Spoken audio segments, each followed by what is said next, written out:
My current position is Associate Dean Quality and Capability, which is primarily all around the development of learning and teaching within the faculty, but also in developing the capability of staff to be able to deliver in those new forms of delivering assessment. I commenced studies at VU in 1979 in the Bachelor of Arts Urban Studies. So after my degree I worked in community youth projects, so I worked in St Albans and Altona in community youth support schemes, working largely with unemployed young people and building up their ability to find jobs and be actively involved in the community while they were out of work. I then worked in local government out at the Shire of Melton, running youth and housing services for 8 years. So my whole focus has really been around working in the West and working in roles that make a difference to people's lives and people's ability to make a difference in their own life. In the 80s, worked in the community service industry and came back to teach as a sessional at the Melton campus in community development in 1991.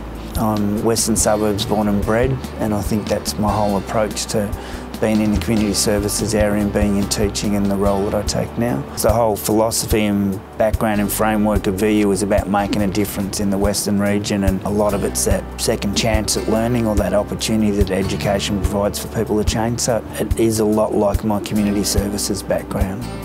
I've always felt comfortable at VU, always felt comfortable with the philosophy and the background of the establishment of the university, and the strategic directions we've had under the last two Vice-Chancellors have been about reaffirming those connections to the West and making a difference. I suppose the most successful change we've done is when staff acknowledge that the change we're making is in response to being proactive about what the industry and what the community expectations are of education and training in our products. You've got to keep growing the capability of your staff. You just can't get stuck in the moment.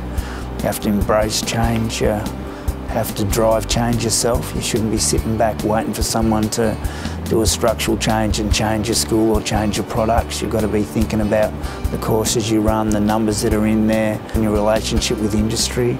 I think that's just my learnings from that. I've sort of been able to do that more at a faculty level. Part of my achievement's been able to bring about that change and approach to teaching and learning, I think.